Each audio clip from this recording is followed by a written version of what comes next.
Welcome back, everybody, to another episode of Let's Be Real. I am Tara. And I'm Sheri. And it's the two of us just chilling, Yeah. chatting, shooting it. We had a comment. We'll just dive in. Yeah, go ahead. We had plenty of warm-up before we hit record today. For sure. Vocal warm-ups and all, right? We got a comment on one of our TikToks we posted quite a while ago asking for this topic to be covered. And we've, I think, talked around it before, but we haven't gotten into it. And the comment was asking for us to kind of dive into the dating lives of introverts and extroverts and when worlds collide. And they collide, all right. Yeah, of course they do. Well, I think what happens, and at least it's happened to me in my life, right, is everybody starts out to be kind of on the same page, right? You're going out, you're doing things together, you're seemingly having fun, and then life happens, right? You know, and then you get into your daily grind, and the person who is an extrovert continues to be an extrovert, and the introvert's like, I'm tired. I'm exhausted. I need to go Tuesday. hide. It's, you know, I haven't even, it wasn't Monday overload. It wasn't Friday, end of the week. It's just Tuesday, right? Yeah. And you're like, I just need to breathe. And the other person's like still ready to run. Yeah. Wants to sign up for all these things. It's like, by the way, we're going to John and Susie's next Saturday. Right. Your schedule's way overloaded, which I think that's a lot more than just being an extrovert. But like, I'm definitely an extrovert, but there's a time at the end of the day where I just turn off. That's I mean, fair. and that's not just when I'm going to sleep, right? Like, that's my, like, don't talk to me. I'll still talk to you, but it's more like I rather unplug and stare at something like my phone or whatever. That's fair. Yeah, rather than that interpersonal interaction. Yeah. It's more of that me time, a little less structured. I don't have to listen. I don't have to respond. And I think that also, I wonder actually, I don't know if I talked to enough therapists to theorize about this, but I wonder if that's an occupational hazard. I would imagine, because I'm on all day long, right? And if you have like 7 to 8 clients a day, you're fully in tuned with somebody's emotions all day long. And it's better for me to tune out at home. Yeah. Well, I mean, if I have had a partner, then that would be a problem. But if I'm going to tune out at home and there's nobody there to worry about it, or I can just go into my phone, or the wall for that matter, that's okay, right? Because I need that rejuvenation. But my personality wants to keep going. If someone's there, I'll keep talking. Yeah. Right? So, which is a problem for some people. Absolutely. So with introverts and extroverts, which we've already discussed, but if you're new, we absolutely believe in the theory that there is a spectrum of introversion and extroversion. Oh, absolutely. Yes. So there are absolute ends to those poles, right? There is like with anything, right? Uber extrovert, which what would you say the uber extrovert acts like or thinks like or is like in a relationship? Well, that's the one, like you just said, they overschedule everyone's life, and including their own, and why don't you want to be with me? And that's where the problem lies, is I'm going to go, Turns into codependency almost. Yeah, right? Like, I planned everything. You're going to come with me too, right? I guess the thing is, I of course, I end up pathologizing everything. That's my bad Your cue. Achilles heel. Yeah, exactly.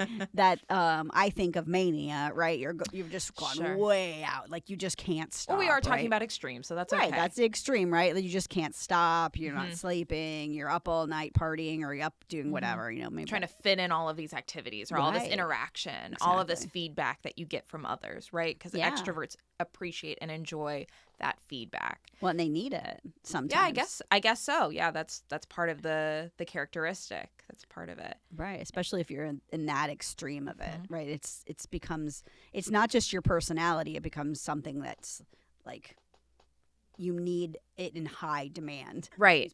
I've gotten myself in trouble before because I consider myself not quite 50-50 middle of the road, slightly more on the extroverted side. And as I've said before, I've come down from being close to that pole of extreme extroversion, and now I'm much more level-headed, we'll say. I love that. But I've gotten myself in trouble before when I was dating. I have my partner now, but before, when I was dating, I would say silly things like, oh, I actually kind of enjoy parts of the processes of dating because I enjoy, like, discovery conversations and, like, when things are going fine. Right? Of like, course. not when people are being weird or creepy or, like, we're not talking about the horror stories of dating. That's another episode. Oh, yeah. But sure. when things are going okay and you're just, like, learning about people, And essentially dating is learning about somebody until you don't like them anymore. They give you a reason not to like them anymore, which And is then you get a fine. pass. That's a neutral. Well, that's a neutral statement in itself. Like, True, right? Especially both are going in that direction. Yeah. right. So I've gotten myself in trouble with being like, yeah, I kind of like dating. And then someone's like, oh, okay. So you're just going to So you're not going to stop here. You're going to keep going. That's what that person heard. And I feel bad for phrasing it that way. But also, like, the intention was there. Impact was also very much there. Well, but so really the reality of that statement was that you liked getting to know people and enjoying people, right? So I love that, and that's my personality, and I do that everywhere I go. absolutely. You know, like that's sometimes my friends give me a hard time. You're like, fun at the airport, aren't you? Oh, yeah. But then there's also times where I'm just like, don't even look at me. I just don't want to be talked to. Exactly. But I'm the one who wakes up like ready for the day. Like I don't want to get out of bed, but once I'm out, I'm loud. And I am the one like, hi, good morning, you know, and everyone wants to slap me. So that's really hard when you are in a relationship with somebody who's not a morning person, who has to have their coffee and sit and be in silence. And that's not me. I'm like, hey, let's ready to have a conversation, or I'm going to come sit on your lap, or I'm going to come whatever, you know. I want to be interactive. Yeah. And my kids are not that way, you know. They didn't pick that up. They didn't pick that up from me. They're like, Mom, you're so much in the morning. You're so extra. I'm like, yes, I am. Yes, I am. I am. But then by the end of the night, I'm not extra anymore. I'm just and they're ready to go. And they're ready to go. They're at their prime. That's so interesting. So on the other side then, so we've talked about the extrovert dating and being what might appear, we'll say it appears in certain ways. So it appears as friendliness. It appears as vigilant scheduling and, you know, making sure that there's scheduled time with others, interacting, getting that feedback, etc. So for introverts, and all of this is intentional, right? Like these are the things that fuel these people. Right. So for introverts, getting a lot of feedback and fuel from time to themselves or times in solo activities and I don't want to conflate too many stereotypes. Like extroverts are loud and introverts are quiet. I don't think that's really it's a stereotype. It's a stereotype too. And I think it's more of that introvert really needs time alone to refuel. They may or may not be loud. That's irrelevant, I think. Well, because they have social moments, obviously. Right. I'm just happen to be a loud extrovert. Right. And I do know quiet extroverts. I'm trying to think. I'm sure I've adopted some introverts in my life that were very quiet once they were like comfortable, or very loud, when they were comfortable with me. Yeah.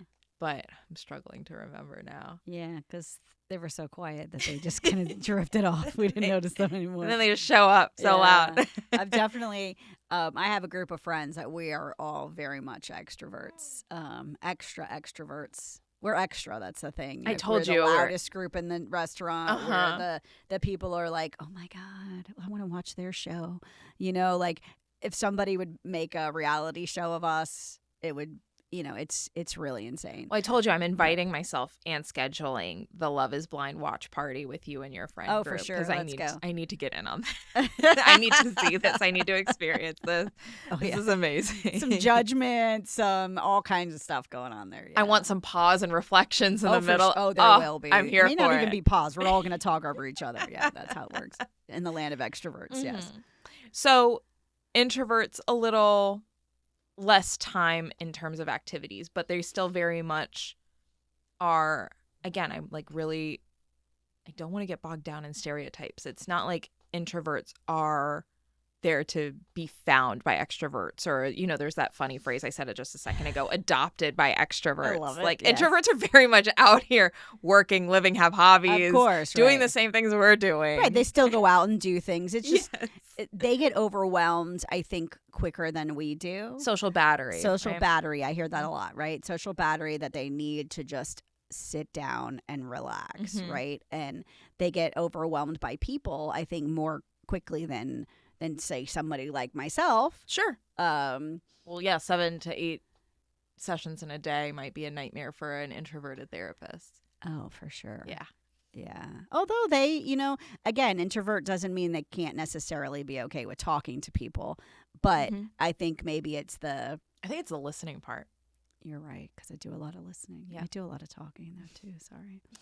So to me, it's the listening part that really like puts the needle for me a little bit closer to the middle, Mm-hmm. where we've talked about this. I am not an efficient therapist with more than 6 sessions in my day. Mm-hmm. I really lose steam quickly. I struggle to get back on track with my own responsibilities at the end of the day, which is something that I will be on for work. I will be on for my clients. But if 6 p.m. rolls around and I've been going at it since 10 a.m., I'm probably not going to fuel myself. But I'm probably not going to. You started late. What are you talking about? What about starting at 8 a.m. and going till 6 p.m.? Oh God, yeah, no. Then yeah, there's a whole lot that's not going to get done in that situation. But I'm more than 6 sessions at the end of the day. I'm not gonna feed myself. I'm not gonna take the long walk with my dog. I'm gonna do as little as possible. Start doom I'm the same way on scrolling. those days. I've learned. I was at 9, and then I've really had to back myself down. That's wild shit. I was at 9, like, maybe 3 or 4 days, and then I'd have one day that I only had 4. But by Friday, I'm toast. If I do that, I'm totally toast on Friday. But yeah, I've been working on my boundaries in that sense of bringing I don't take clients after 5. I mean, I have my 5 o'clock will be my last appointment. Gotcha. But that's not every day. Some days I don't have any late appointments. So that makes sense. So yeah. You said the magic word. You said boundaries. So I'm thinking That's about the word. negotiation, right? Yeah. So you're an introvert. You found yourself in a relationship with an extrovert. You're experiencing life together. You're trying on this dating lifestyle together. Mm-hmm. And you're like, okay, so I can make it through Monday, Tuesday, Wednesday with them. And then I need a break on Thursday. Yeah. Or, they jam pack their weekends. I can join them for these things and these things. So Right. boundary setting, negotiation, right? Mm-hmm. And learning. One of my favorite communication tools, I statements, not making your boundaries anybody's problem. It's a solution, if anything. That's the solution to your own problem, right? It's saying, I want something that I know that everybody else is not willing to give me, right? So if I'm going to go out and ask for, if I want to be out, which I'm an extrovert, but I'm not somebody who's constantly out. I don't like that, right? But I do like to go out, and when I'm out, I'm on. Right. But the idea is if I'm out just because I want to go out doesn't mean my partner needs to go out too. And I think that's something that over time has been really hard for me is to be separate that piece of just because you don't want to go out doesn't mean that you don't want to be with me. That part. Right. So yeah, exactly. So that's the other side of the coin too, is you're an extrovert finding yourself in a relationship with an introvert and you're like, well, so they don't want to go to the bar with me, or they don't want to go to my friends like weekly or monthly game night with me every single time. Right. What am I doing wrong? Wrong question. Exactly. Wrong right. question. It's not about me. It's that the person needs some time to breathe. And it's not that if they didn't ever want to go with me, then obviously I would be like, okay, something's wrong here. But if it's that they just don't feel like it that night. Yeah. But for me, mine is more about like when I am out, I want to talk to people. I'm silly. I want to be, a part of what's going on. I'm laughing, I'm loud, and that kind of thing. But but some people are very offended by that. So like for me, that's not like when we talked about that balance. If you're with somebody who is bothered by somebody who's loud and obnoxious, they can't be with me because I've learned my lesson now. They'll figure that out quickly, hopefully. Right. Well, but I have never figured that out until recently. That those people should have that I shouldn't have been with those their type big of boy people. words. True, right? Like it doesn't seem like it's a problem in the beginning because it seems to be like, oh, I'm cute or endearing or whatever, and that's fun, and then it gets old on that part, and that's fair. But but then I take it personally. But you didn't change. No, I didn't. I'm not. I am clearly somebody who I'm. What you see is what you get. Yeah, I'm not going to be any different. There you go. So yeah, but same with you, right? You are who you are, I mean, that's like why we have Let's Be Real, right? That's, we are who we are. We don't coat things, Yeah, no. with sugar or anything else, Exactly. Yeah, no. A first conversation with me, you'll learn things about me you didn't expect to know on the first. Like, yeah. What did I talk to somebody the other night, and they were asking me why I wasn't drinking, and I'm like, oh, I'm recovering from a surgery I just had. They're like, oh, okay. I was like, Yeah. do you want to know what it is? Because it would be impolite for you to ask me, I guess, outright. I could tell that people were hesitant to be like, do you want to say? And I'm like, do you want to know is why I'm not forthcoming with But let it. me ask you, how well did that person know you that they just thought, I met them like 15 minutes before. okay, that. so why would they feel like, well, how come you're not drinking? Exactly. Like, okay, so this goes into a different discussion about like why people who are alcoholics have such a hard time. Like it is, you can't go anywhere with people without people looking at you. There's something wrong with you if you're not drinking. Oh my God, this definitely needs to segue into our next. Okay, Okay, yeah. This is a great topic. Yeah, we're gonna definitely have to go there. I absolutely agree. I've talked about this with people before, where it's why is asking me about my surgery that I invited into the conversation impolite. But talking Right. about Why is that my TMI drinking and the other habits. Yeah, because both could go deep. I'm glad you caught that because I wasn't even going to go there, but Yeah. exactly that. That's another one of being an extrovert. I'll go anywhere. Oh, yeah. Well, not anywhere. I'm sorry. Let me reel that back in. Yeah, I wanted to hesitate to use the words trauma dumping because I Okay. am not in that habit. No, Although I'm you and I definitely- feel like are magnets for other people doing People that. trauma dump on me for sure. Definitely. Yeah. And I catch people saying things like, oh, did I just tell you that? I'm like, it's fine. You didn't scare me. I'm good. Yeah. So, okay. Dear extrovert and introvert couple, throuple, whoever you are, empower yourself with communication. Yeah. Use your words. That's And part of the problem, right? It's part of the problem. What are your words and what are you choosing to use? Exactly. And I'm What going are to you butcher. taking offense about and what are you not? Right. What is offending you? Yeah. And if it's their behaviors, reframe that into what you're feeling in response to that behavior, Absolutely. to the event. Because as soon as you say, well, Sheri, you did this and it made me feel this way, how do you Immediately feel? I felt like, You need to be defensive. yeah, You need to defend yourself. I needed to fight. Right. I was like, bitch, we're going down.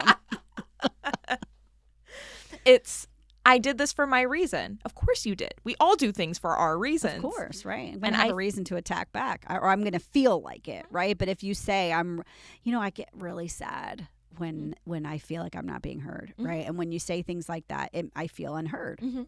right? I think that's fair. But again, this could go into a whole. I could sit here and talk about this all day, but Now we're in communication talk. Yeah. but it's just the idea of being able to let go of expectations that someone's going to be exactly like you are. Thank you. Oh, I needed to hear that. Even if we both, right? Even if we both identify as extroverts, right? Like you said, there's a spectrum, right? And if I identify as an extrovert, but that doesn't mean I'm going to be going out every night. I don't need to be with people all the time. That's not the same thing. Right. Right. I don't need my cup filled up every day by people. I There you really go. don't. There you go. So I think that's the difference is that, but for me also over time, I've learned that I don't need my validation from other people. Like, especially in a relationship, I don't need it for that. So I hope. That's so powerful. Yeah, I hope. I'm going to put that with a big, loud hope. We'll test that out later. Yeah, much later. But anyway, the idea. Well, of course, we're going to talk about it on here. So whoever that might be, I'm sorry. Or not. You'll get this episode before the second date. There you go. We'll put it out on air. So I think what you just described is exactly my main point, too, which is my extroversion. Yes. My extroversion is this brand. It is, I like to plan things. I like game nights. Yes. I like going out to dinner more than I like ordering takeout. Yes. So if I'm matched with There you someone go. who's more introverted, what's your brand of introversion? Right. What's negotiable? What's not? Right. If you're somebody who never wants to go out, when you get home from work, you don't want to be talked to, you're probably not going to be my person. Sure. And I mean, for my level of extrovert, if you want to come home and cook dinner or we cook dinner together, I'm totally on. That Okay. I love that. I think that's enough interaction. We don't have to be on top of each other the minute you come in the door kind of thing. But everybody, like you said, everybody's different and we have to explore what that's going to look Yes. like. Yeah. But we just assume that in the beginning, it's going to stay that way the whole time. It never, ever, ever does. We're just human, right? So, Right. And I mean, we get trapped into the idea of potential early in dating as well. right? You're not kidding. Yeah. I think we're all guilty, and that's a hard one to learn. I don't want to say I haven't seen it like practiced really well, but you get excited. And I don't know that there's a right way and a wrong way. Well, the wrong way is we just throw ourselves fully in at the first minute, but or drop at the tiniest bit of inconvenience. Right. But there's so many people that in the beginning, like there's actually a physical reaction that happens in your body when you first meet somebody that you're attracted to, right? That's cannot be duplicated because it's no longer new. It's no longer a new. It's just like that first time you ever get high or you ever drink or you ever have a reaction to some kind of chemical. When you're chasing that. Yeah. And so you're like most relationships in the beginning, when you're first meeting someone, you're getting excited, you're talking every day, or you're having all these deep conversations. You're not going to continue most of the time to have those deep conversations every day after work. Right. You know, people get tired. They only got so much more to say. Right. So. And that's okay. Yeah, that's okay. To not always have something to say. God, it's hard. It's okay. I'm not talking about you. No, you should be.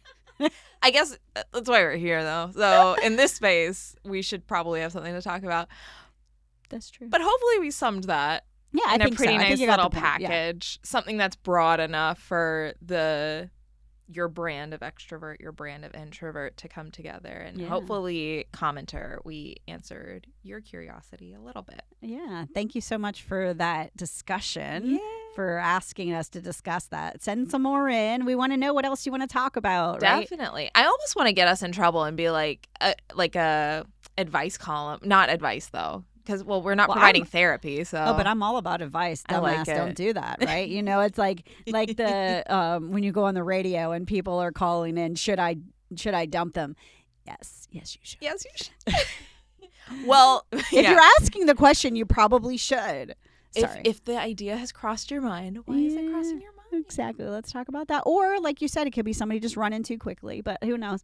Right. Anyway, but that's for future, ask Sheri and Tara, you know, kind of. Yeah, I think I like the Ask a Therapist advice column. I like that. That's because a good idea. You're not hiring us as your therapist in that right, regard. But we'll still be able to give you some ideas of maybe some how to navigate it or what to think about that you didn't when you're too close to something. And one thing that's nice about having two therapists is you might get two different perspectives, which is why you shouldn't hire two therapists at the same time unless you're doing different things with them. Oh, true. That's just a side note. Yeah, there's too many people doing that, I think. But anyway. I saw that recently on Reddit where someone was asked, they were like, I lied to my therapist. They told me not to hire this other therapist unless they were ready to end with me, and I didn't, and now I have both of them. Oh, the comments went in. Wow. The comments went in. They were like, this is why it's inappropriate. Don't do that. The person's like, oh, I'm doing it, though. Well, she's got other things to work on then, but that's okay. It's not my battle. I did not comment on that one. I left that one alone. Anyway, yep, now we're getting a little goofy at the end of episode. Time to wrap. Or it's just me this time. Thank you all for listening. As always, please tune in every week, follow, download the episodes on Spotify, Apple Podcasts, wherever you listen to your podcasts. It helps us with our numbers and helps spread our demographic out. We've been doing pretty well lately, so let's keep the good vibes going, please. And you can rate us, so that helps us too. Absolutely. I know we have more than 4 listeners, so let's get our Spotify. Only 5 stars. If it's less than 5 stars, you don't have to do that. We don't. You can skip that step. We're good. But if you can watch us on, or at least share and subscribe on our YouTube, we'd be happy for you guys to see us, share us with other people. We have all this fancy equipment at Wavelength, and we wanted to share it with you guys. Awesome. Right. But as always, we'll catch you next week. Thanks for listening. All right. Bye-bye. Ciao.